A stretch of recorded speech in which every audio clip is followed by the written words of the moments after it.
joogteeyay ilmihiisa ee dabagal ku sameeya goob kasta oo waxbarashadu ay ka socoto ama maadi ahaato ama diiniyan ahaato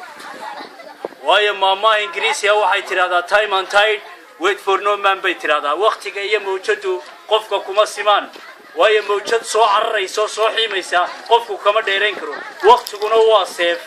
oo waxa ku jaraya weey ilmahani waxa weey waa wasiirkii Britoli waa madaxweynihii Britoli waa wasiiradii Britoli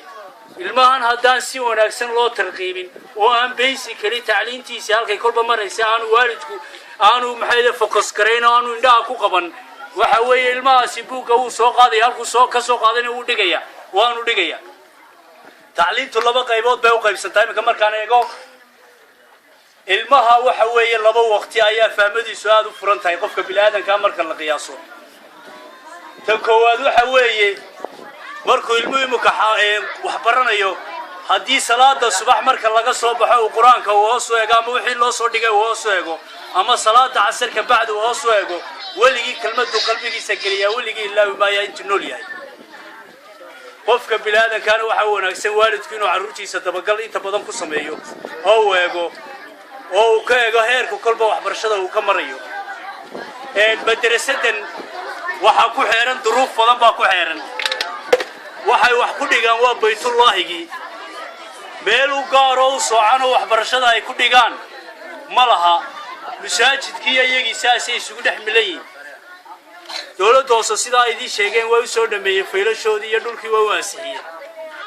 laakiin waxay u baahan yihiin deyn wax lagala qabto haday tahay waalid haday tahay ganacsado ee magaalada loola galo oo loola dagaal galo si caruurteenu ay u hesho maxay goob asaasi ah oo wax ku bartaan way masaajidkina uu kaga nabad galo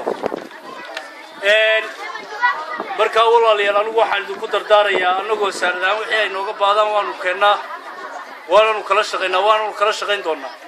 anigu inta badan iyaga ayaa la joogaa meel kama maqnaano masaajidkana inta badan salaadaha ku tukada waan joogaan kamid ahay marka waxaan idin sheegayaa ilmaha waxa weeye very important waxa uu quraanka baristiisa ayaa iskuulada aad kula yaacaysaan waxa weeye iskuulada de waxa weeye noloshana asaasiga adduunyada korkeedu baa wax laga qabsada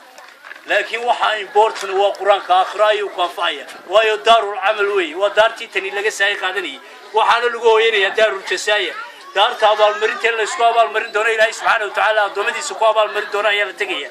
waxa fiican ilmahaaga maadaama aakhira laga weydiinayo lagu xisaabtamayo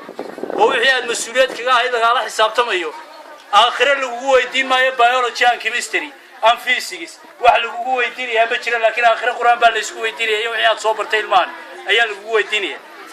ilmahan marka waalidahan maadaama inta difka joogtaa chance haysato waxa laga doonayaa ilmahaagu taakaal ku maraya inaad dabagal ku samayso oo aad la socoto waxa jira arday badan oo waalidkood dayacoodu dhexdooda ka baxay oo aan waxbarashada intay soo dhaqaaqaan imika subaxii waxaad arkaysaa anagu iskuulada ayaan kormeernaa waxa la soo diraa 7 ayaam ee ardayda qaar yimaadaanba 6 arday badan oo intay imika iskuuladii waxa la soo saaray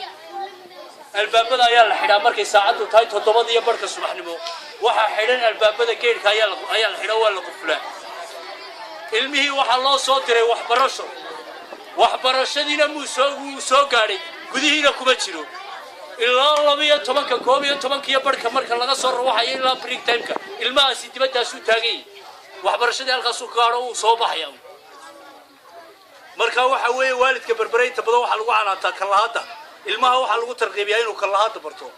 oo halku kolba tagay inaad dabagal ku sameeyso iskuulka ku soo kormeerto inaad malcaamada kala warayso macallimiintu halka kolba ka dhaawacayeen ilmaha gaadhay tan ku tahay hadii aad mar walba ku fiirsato waxaad la soconaysaa basically halka waxbarashadiisa kolba marayso halku ka nusqaansiyo lowga ka yahay iyo halku hayga ka yahay mar walba qiimeyn ku saaraysa markaan waxa ku soo gunaanadaya had iyo goor macallimiintu waxay jecel yihiin in lagala warayo carruurta waxaan kula dardaarmayaa waalid carruurta macallimiinta lagala wargalo sidaas ay iyaguna ku bogsanayaan carruurtana ay ku helaysaa waxbarasho tayo leh oo asaasi ah. Wassalaamu calaykum wa rahmatullahi.